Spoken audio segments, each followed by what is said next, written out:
This meeting is being recorded. All right. My name is Daniel Richardson. And if somebody else wants to start. My name is Rihanna Cavazos. My name is Nikolai Subnet. My name is Carla. Oh, go ahead. Sorry. Go ahead. Oh, okay. So my name is Carla Lopez. And my name is Troy Sarabia. And this is the DOK2. And I'm going to screen share.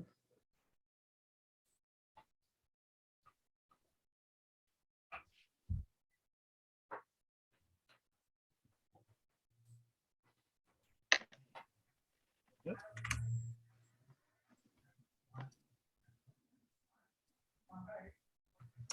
All right, there we go.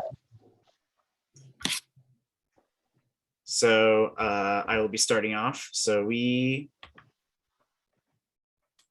as a group, we wanted to discuss the general health crisis involved with food insecurity and whether or not people actually have access to healthy food. We didn't really have a survey geared towards that last time for the last DOK, but the group wanted to discuss healthy foods. And if somebody else wants to add on to that, what their opinion on this was. And also to add on to what Daniel had mentioned, whether if there would be a correlation to food disparity among obesity and those that are not going through food disparity. We were food availability and how other people, how food affects their lives, that sort of thing. We were interested in looking into that. And if anybody else has anything else, but otherwise we can move on. And we can add in that not having enough time to cook a good meal be another factor into that. All right. So I was discussing, I want to look up how accessible is healthy food, because a lot of times you go to the store and it's just aisles and aisles of unhealthy food. And for this particular situation, I want to see, do people have access to nutritious food? And I found that only 28% of Americans say that they have access to healthy foods, while the overwhelming majority say that they want the best foods. Only 28% say that it's easy to find these products. And so 28% of people are well versed or educated in how they're able to find healthy food at the store.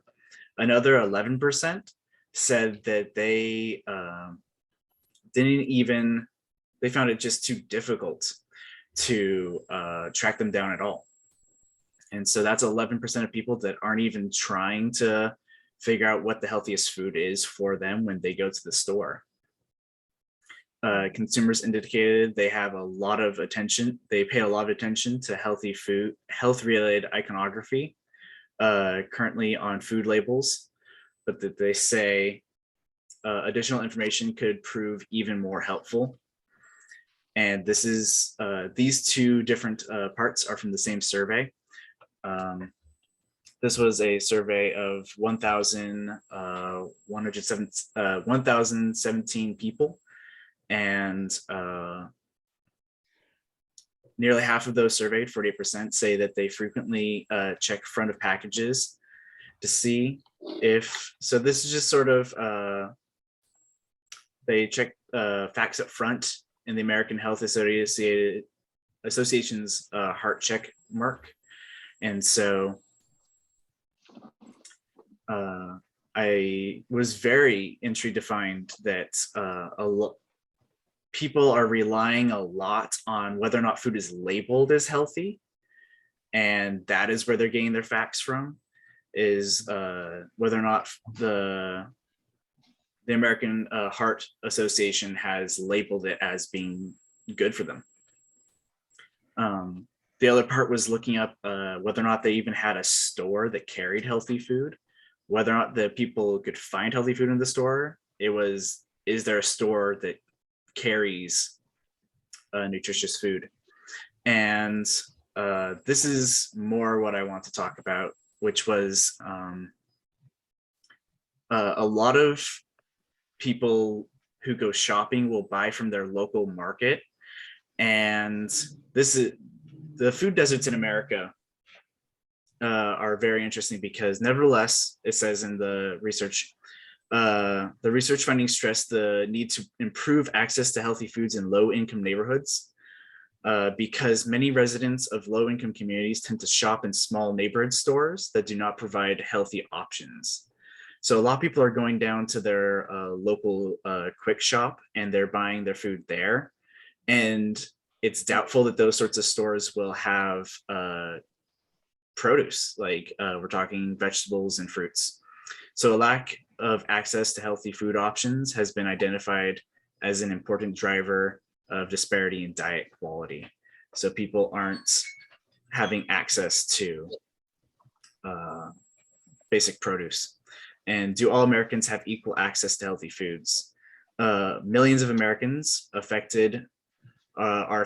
More than 23 million people don't have a supermarket within a mile of their home or access to a vehicle.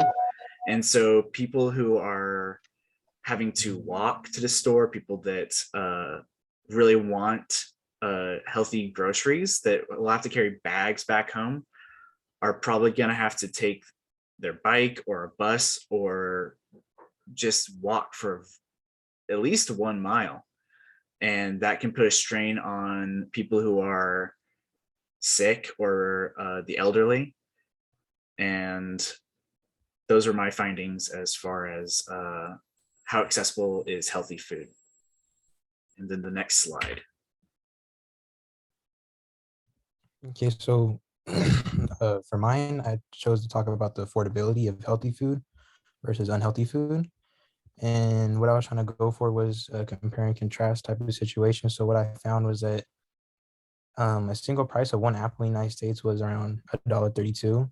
And the average price for a single McChicken in McDonald's was $1.29. And then if you were given the option between choose between either a McChicken or an apple, and it was just only a 3 cents difference, not much of a difference, but it's still more. With the McChicken, you're gonna get more quality. You get a piece of chicken, a bun, mayonnaise, lettuce, all this other stuff, rather than just one apple, just one apple.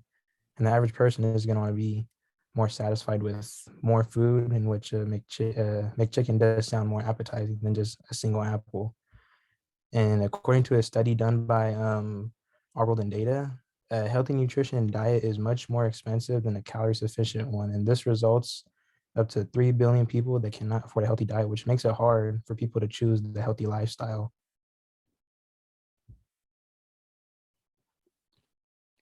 Okay, so I decided to do my research on genes and gender and obesity. So we know that obesity is a serious public health threat that has affected a large amount of people. There are many factors that cause the rise of obesity, and some of those factors include our genes and gender. In recent research, it was revealed that obesity is encoded in our genes. There are more than 50 genes that are strongly associated with obesity, which was shocking because I didn't know that. Studies of identical twins show that the hereditability of obesity ranges between 70 and 80%. And for gender, according to the CDC, women have a higher prevalence of severe obesity at 11.5% than men at 6.9%. And the prevalence was the highest among adults between 40 and 59 at 11.9%, followed by adults aged 20 to 39 with 9.1%, and adults ages 60 to 58%.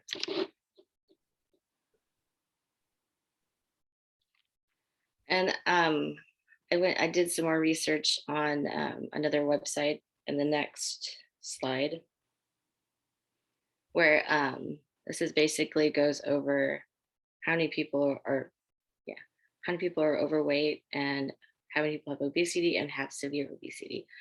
So nearly 1 in 3 adults are overweight, which is 30.70% or 7%, sorry. More than 1 in 3 men, which is 34.1%, and more than 1 in 4 women, which is 27.5% are overweight. Next, we have more than 2 in 5 adults, which is 42.4% have obesity, including severe obesity. And about 1 in 11 adults, which is 9.2% have severe obesity. This percentage of men who are overweight is 34.1% is higher than the percentage of women who are overweight, which is at 27.5. And the percentage of women who have severe obesity, which is 11.5%, is higher than the percentage of men who have severe obesity, which is 6.9%. So overall, I think that gender does have a lot to do with obesity, because it, from my understanding, is that women have a higher rate of having obesity than men do.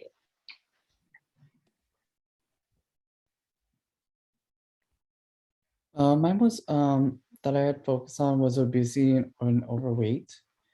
That are overweight. So from the research that I've done was hunger and food security program. So within that, food security means that people have access for food for an active and healthy life for all household members at a minimum. This includes a readily available, nutritional, adequate, and safe foods to assure that the ability to acquire personal acceptable foods in a social acceptable way. The INFA actually addresses food and hunger security through research, education, and through an extensive work within the L. Grants University system that is for federally funded state nutrition education programs through granted programs that provide nonprofit to address community food security issues, and through partnerships across USDA. Another slide from my research of some data that I've actually gathered was from the National Center, the previous slide, for the health of statistics. This is just kind of showing you briefly from adults, children, and adolescents, the percentage of adults that are overweight with obesity, as you can see. So that was just part of my slide there.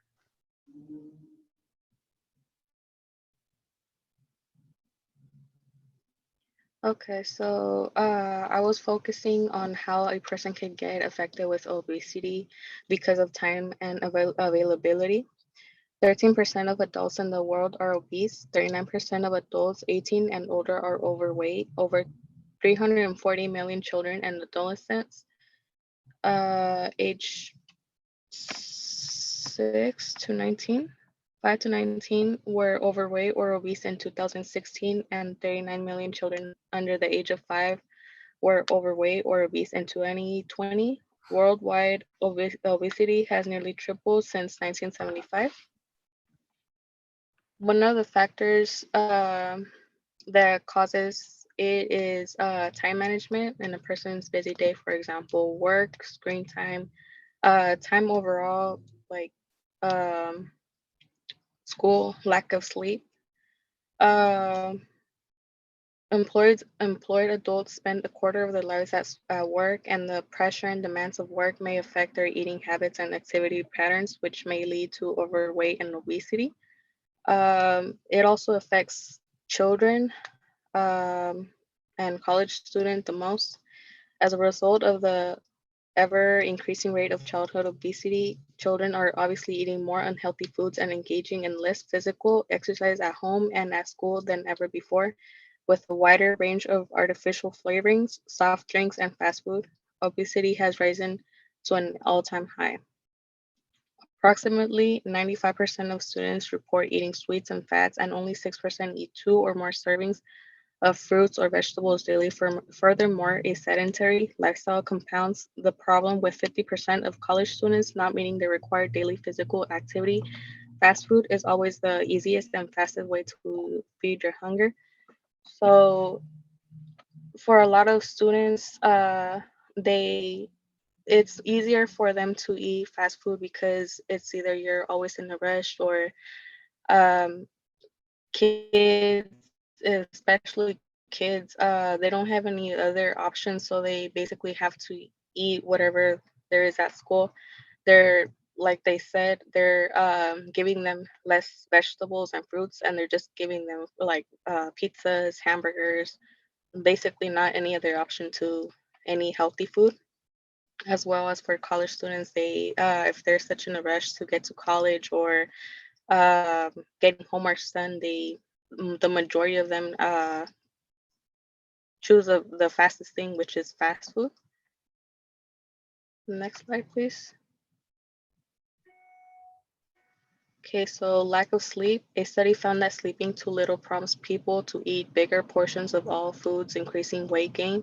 And in a review of 18 studies, researchers found the lack of sleep led to increased cravings for energy-dense, high carbohydrates foods. When your body doesn't respond properly to insulin, your body has trouble processing fats from your bloodstream, so it ends up storing them as fat. In order for your brain to function right, you need to sleep at least 7 to 9 hours daily. Screen time. Too much screen time causes a shift in a child's and adult's lifestyle from an active to a largely sedentary one, which is the main cause of obesity. Every year, more and more people are spending an hour or more each year on their phones, watching TV or playing video games. This makes people less active in the outside world. People now prefer to spend more time on the screen than going out for a walk, playing with the kids, walking the dog, jogging, running, etc. Time is a very how could you say it? It's always going to be a problem for the majority of adults. You're always too busy working, going to school, and getting homework done, getting household stuff done, running errands, or spending time with your families. All this makes you forget to eat properly and when you are supposed to.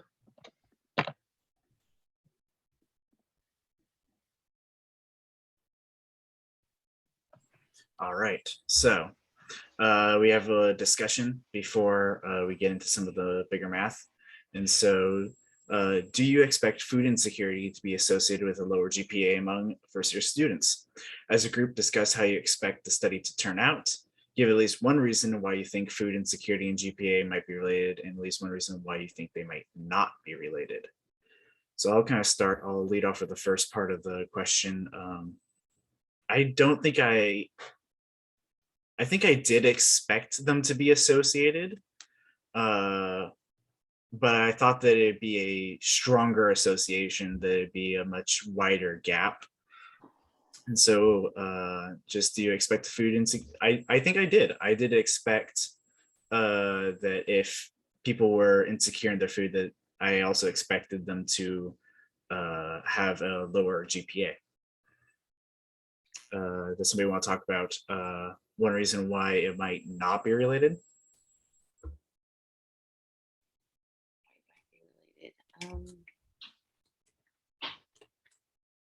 I guess maybe I didn't.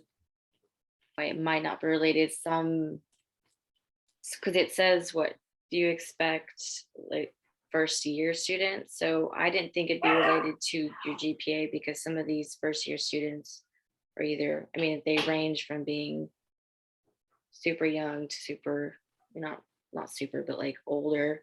Mm. And I didn't think that they'd be related at all. I guess I can say the age maybe. Yeah. Yeah, I can easily see that there's so many variables that you wouldn't expect it to be associated. Yeah, especially with first year students. Maybe Yes, like especially. second year students or third year students, I would say like maybe it had more effect on them. Not really first year students though. I was kind of overthinking this question, quite honestly, because yeah, I think you had mentioned Rihanna at the beginning, through a previous meeting before we had talked about this topic, that there are some students that are living with their family members. Yeah. So those won't be, it feels like it wouldn't affect them in any way. Yeah. Versus those that are not living with their family and had decided to move out a lot earlier, may have, or are, is to be expected to this to kind of be associated with the two, if that makes sense. I guess it would just kind of depend on that person's situation. Mhm. And I didn't think that I didn't really think it would affect that anything had to do with or wouldn't be associated with a lower GPA. But I was surprised it did. Yeah. Yeah, Alright. and the numbers were kind of like turned over.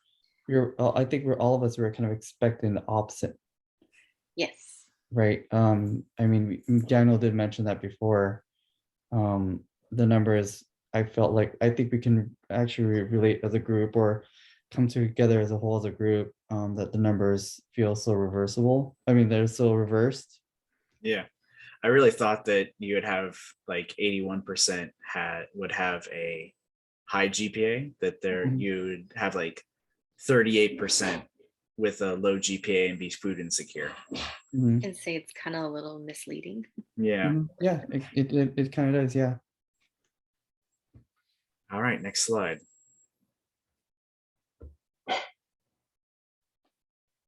Okay, so it was to complete the following statements, exploring what percent of the students in each group fell into different GPA categories.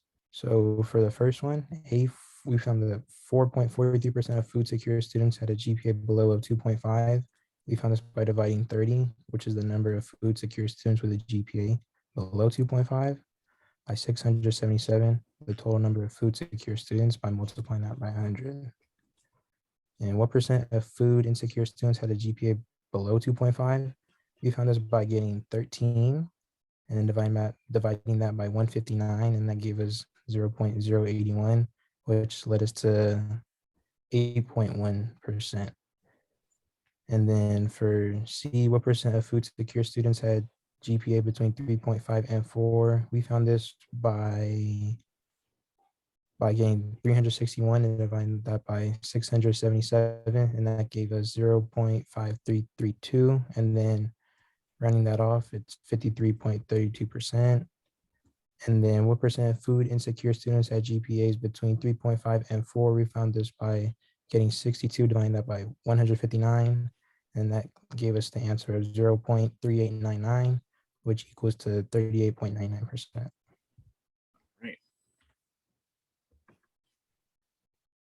Based on your calculations above, did you find evidence that food insecure students tend to get lower grades than food secure students?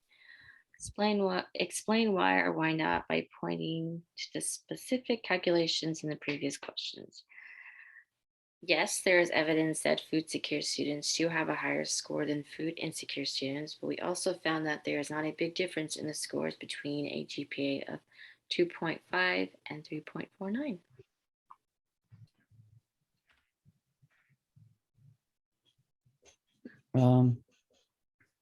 So if you were to randomly choose a student from a sample, what is the probability that a student you choose would be food secure and earn the GPA between 3.5 and 4?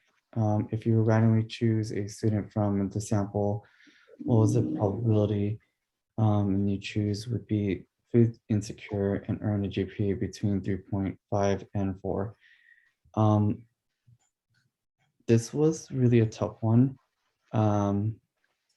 Yeah, we had to, especially the end part, the relationship. Obviously, the food secure, the number is a lot higher than the numbers or the percentage with those that are food insecure, which still can feel a little misleading in the numbers, because I it really feels like it's the opposite. The numbers should be kind of reversed, but again, these are just data that I'm not supposed to have my own kind of personal bias to it. These are numbers that are facts, so um, I'm just gonna have to go with the food secure, and the percentage with that number is a lot higher. And then the only relationship I can see in this is that they both have a high GPA. Yeah, I think that's it. All right, next.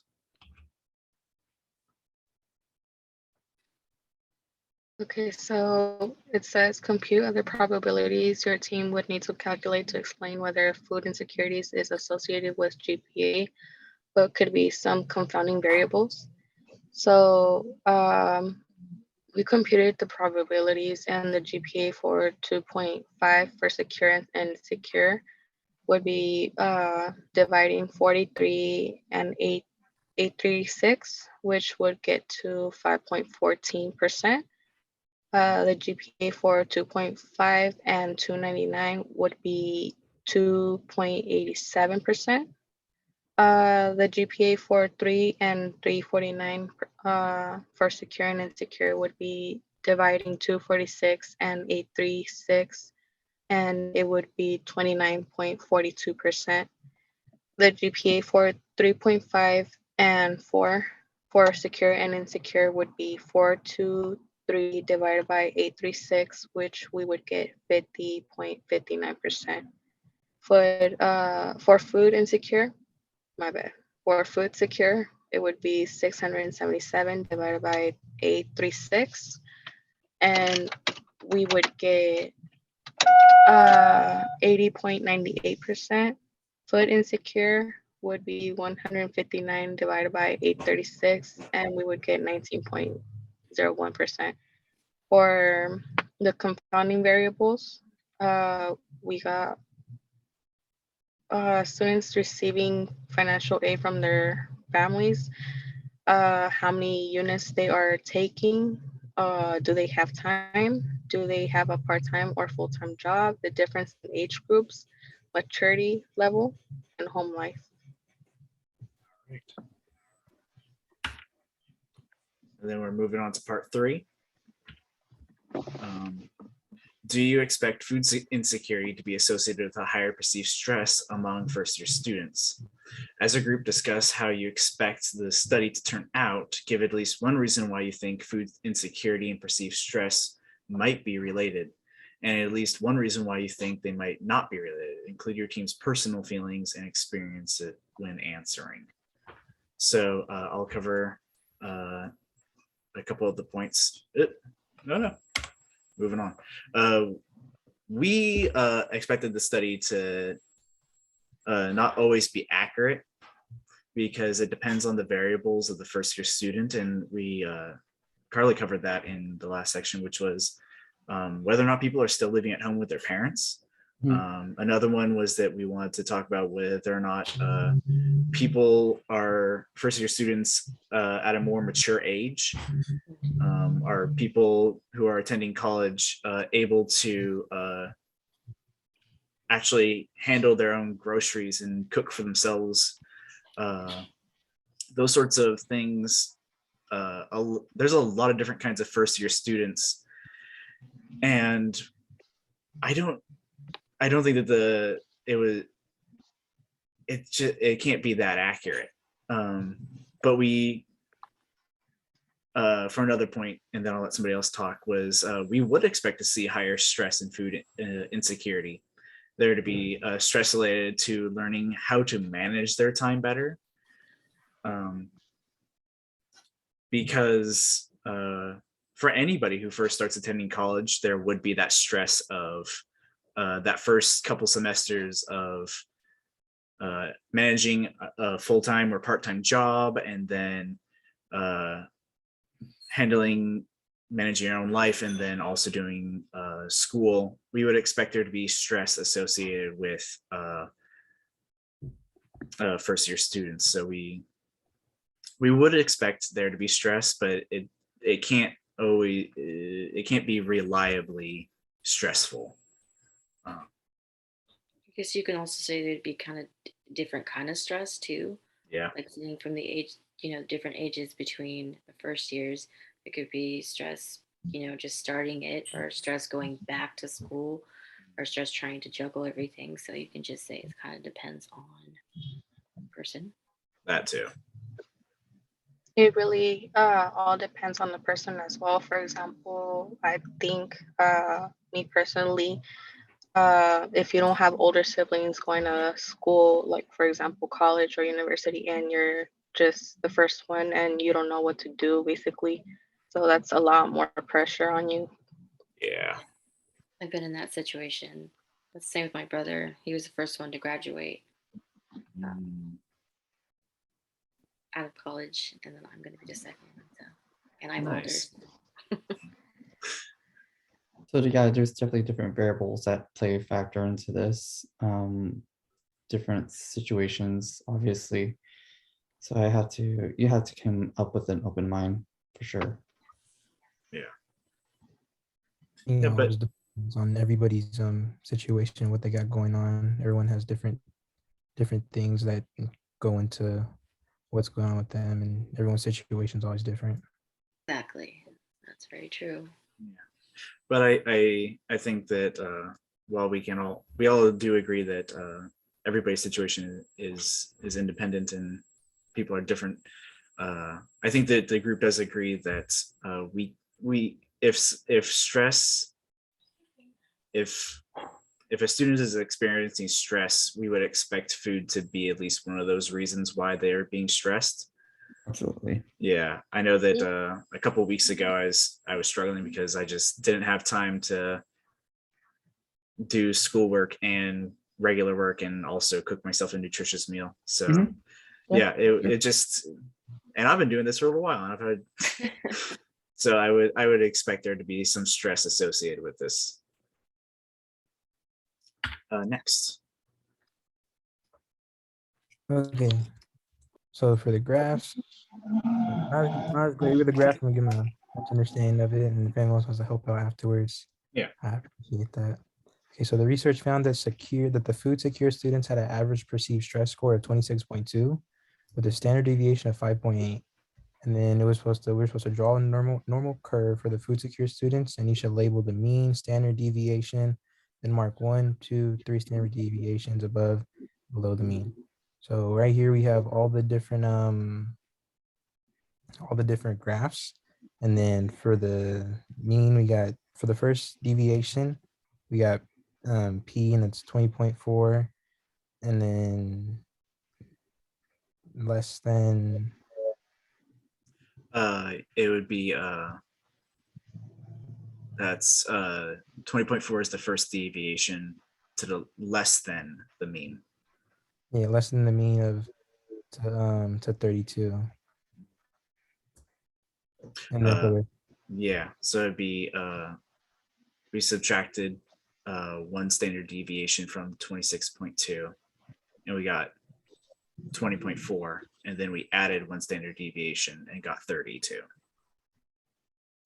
and that's how we got the first one. The first one. And the same thing with the second one. It was just 14.6. Same thing with the mean of 26.2. And then same thing, we got 37.8 with the 5.0 as well. And for the bottom one, same thing, 8.8. We minus it by 26.2. And then with the 43.6 as well too. Right.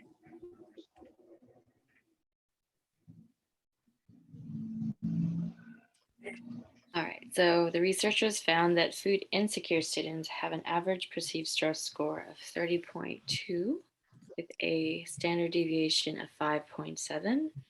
Draw the normal curve for food insecure students. You should label the mean and standard deviation, and then mark 1, 2, and 3 standard deviations above and below the mean. So this is our graph. The mean for this one is obviously 30.2, and the standard deviation is 5.7. The first deviation we have, which was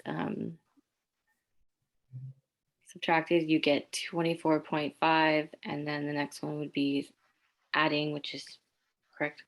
I'm doing that right, saying that right, correct? Yep. Okay. It's 35.9, second deviation, which was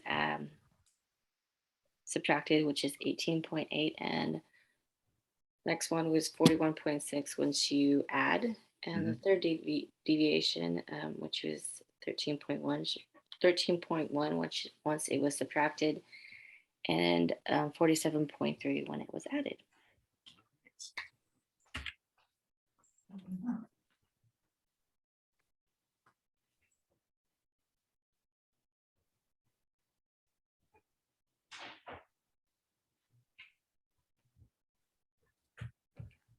Oh, we lost Nikolai for a second. Oh, sorry guys. I had he's to back. run my phone. My charger was about to, my laptop was about to die. So I guess based on our diagrams, so 60% of the food insecure students have less stress levels between 24.5 and 35.9.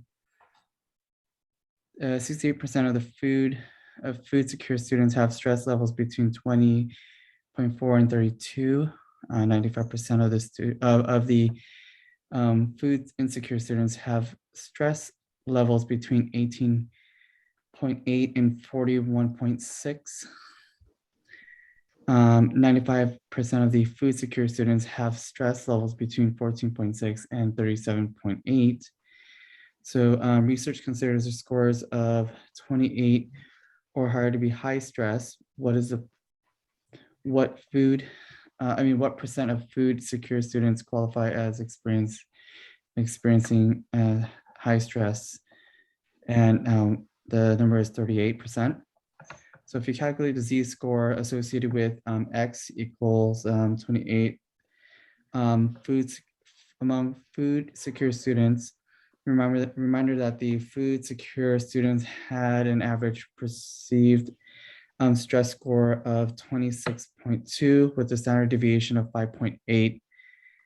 And interpreting your Z-score, it's 28 minus 26.2 divided by 5.8, which equals to 3103, and then the Z-score of 0.4950.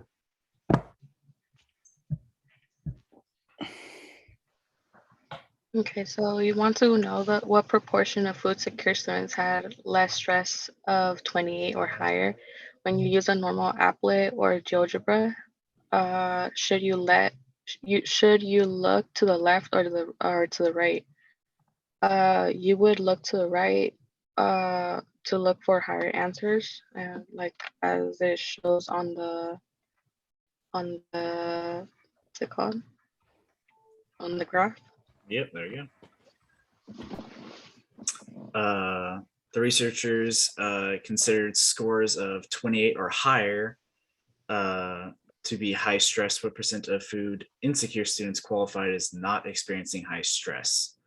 So it was P, X is less than or equal to 28, and that was equal to 0.3498 or 34.98%.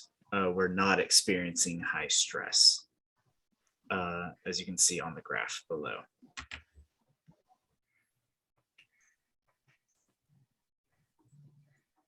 Calculate the Z-score associated with X is 28, which is the high stress among food insecure students. And then food insecure students had an average perceived stress score of 30.2 with a standard deviation of 5.7. And interpret the Z-score.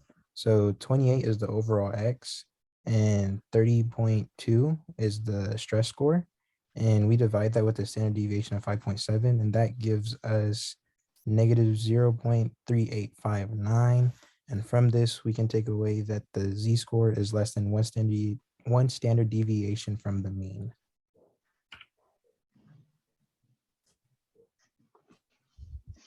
You want to know the proportion of food insecure students have stress levels of 28 or lower.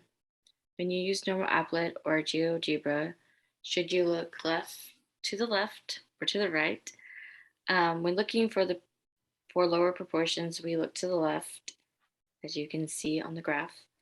34.98% of students have stress levels at or below 28. So is there evidence that food insecure students have higher stress level than food secure students?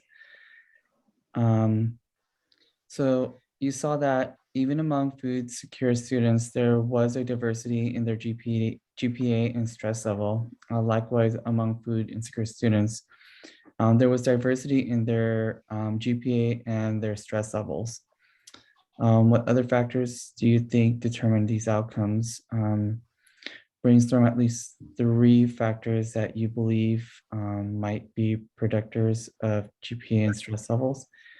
Explain each of your answers going into why you think it could predict these outcomes and why you think it might not predict these outcomes.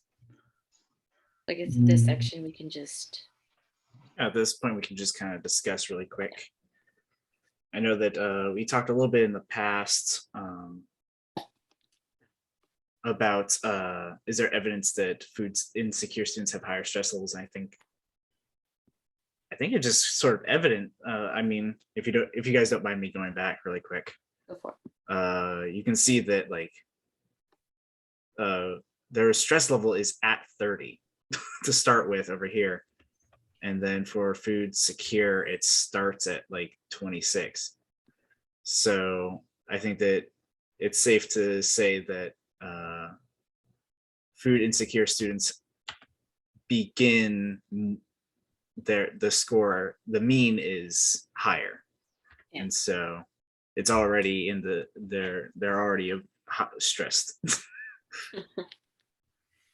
Now I agree. I believe that food insecure students have higher stress levels than food secure students. Yeah. Okay. We need to brainstorm at least 3 factors why you might believe that you believe might be predictors of GPA and stress levels. Well, I mean, if you're a student and I mean, especially if you, for example, if you are taking a test and you're hungry, you're obviously going to be stressed out, thinking about, your stomach grumbling, right? Because you're hungry, you can't really focus. And I can see that correlation between the two. You're not just thinking about your tests, you're thinking about what you're going to eat. I'm really glad you brought that up, Nikolai, because I think it may have been Rihanna or Carla brought up how people who are hungry score lower on tests. Yeah. And so, yeah. Oh, yeah. Thank you, dude. That's a great point. I mean, they always Sometimes say, it's the nerves. they always say to like eat a good meal before you take a test. Yep. It's kind of like kind of feeds your. Well, I mean, it obviously feeds your body, but it also gives you like, I don't know, feeds your brain in a way. Yeah. You're not absolutely. as You're not focusing on what you're hungry. You're now focusing on something else that's more important. exactly. And maybe not having, I guess another one, maybe not having access to food in general too. I know, some college students don't really know how do I say this, like cook, or well, like I say, younger college students, they know how to cook, or and don't have access to any healthier foods, which is basically your brain food. That could be And then another one that can kind of relate to the stress level is probably being financially stable, being That's a to good one. afford to actually afford to buy.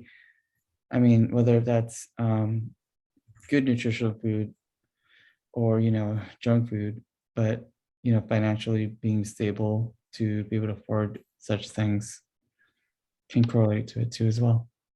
Yeah, I mean, at least we've seen that buying healthier food is way more expensive than buying junk food. So I'll call back to one of the earlier part 1 discussions, which was time.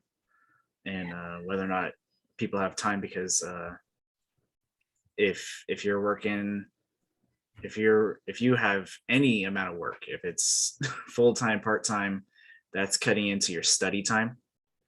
That's Mhm. cutting into your time that you have to actually cook meals. Because if you are running off to go do your next job, it's cutting into that possibility to both study and eat healthily. And so yeah, definitely want to take into account time.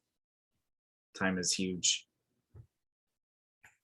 Another one, but you could basically say basically where you come from, because if you live with your parents, or I mean if you have a family or whatever, you're so used to, for example, in my in my family, we're so used to eating tortillas, rice, all that type of thing, and it's so hard to start a healthy diet as well.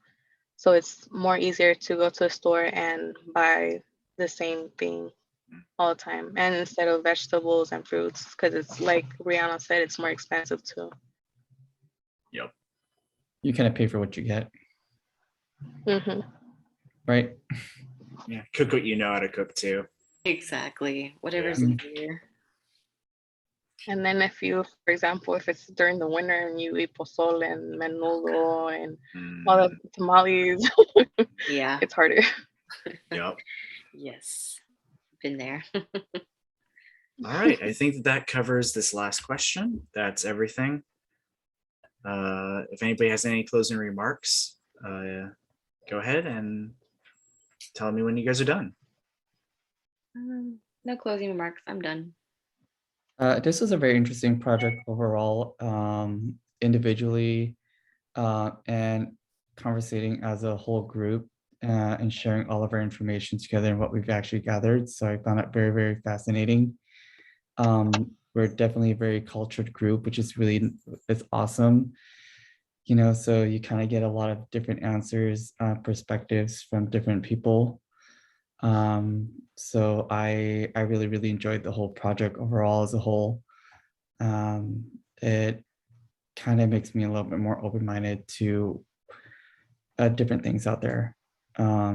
So and one thing that I can point out too is like at the beginning, I was very I really thought differently, especially when I thought like GPAs and food insecurities had anything to do with it, or if there was any kind of correlation. I was actually wrong. So, but yeah, I just wanted to point that out.